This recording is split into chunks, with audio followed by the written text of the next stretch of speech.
Hello guys! At dahil walang kuryente maghapon sa Albay, naisipan namin ng aking PA na pumunta sa Cagsawa. Bali guys, 15 minutes away nga lang pala ito mula sa aming boarding house.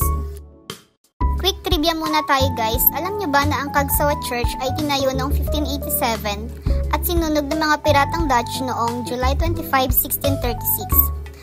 At muli itong itinayo ng mga Franciscan friars noong 1724 sa pamumuno ni Father Francisco Blanco. At tuluyan ngang nasira ang Cagsawa Church noong 1814 nang sumabog ang Mayong Volcano na kumitil ng maraming buhay ng mga Albayanos. Yun lang. At habang papalapit kayo sa entrance, marami kayong makikitang nag-aalok ng ATV ride sa iba't ibang halaga. At habang papalapit na nga kami sa entrance, ay nakakita kami ng grupo ng mga naka-ATV. Medyo na-traffic kami sa part na to kasi pinaunang makalabas yung mga naka-ATV.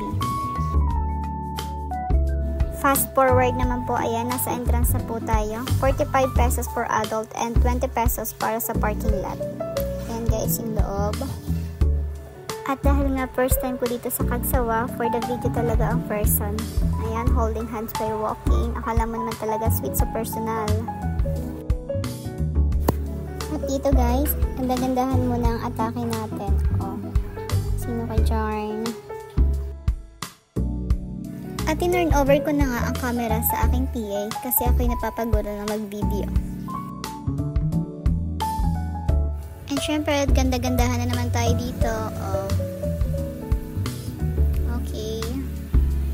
Sa part na to guys, additional 20 pesos siya for entrance fee kasi para siyang private property na extension ng Cagsawa Ruins.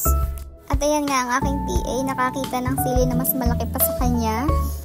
Nagutom na kami kaya umorder na kami ng lomi for 250 pesos, good for 2 to 3 person. Ayan guys. After namin kumain, ayan, naglakad-lakad na ulit kami.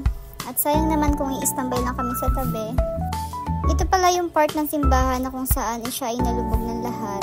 Ayan guys. Marami kayong makikita dyan mga bata na nagpipicture kung gusto nyo mas aesthetic ang mga kuha nyo sa picture.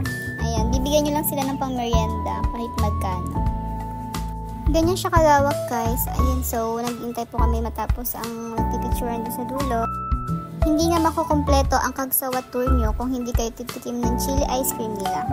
Ayan, level 1 to level 5 na pala yan. Shoutout nga pala sa Jemainas Best, kainan and halo-halo na kinainan namin. Taste test na guys, and level 1 strawberry flavor ang pinili ng aking tea. Sinabi niya dyan ay, ang sarap!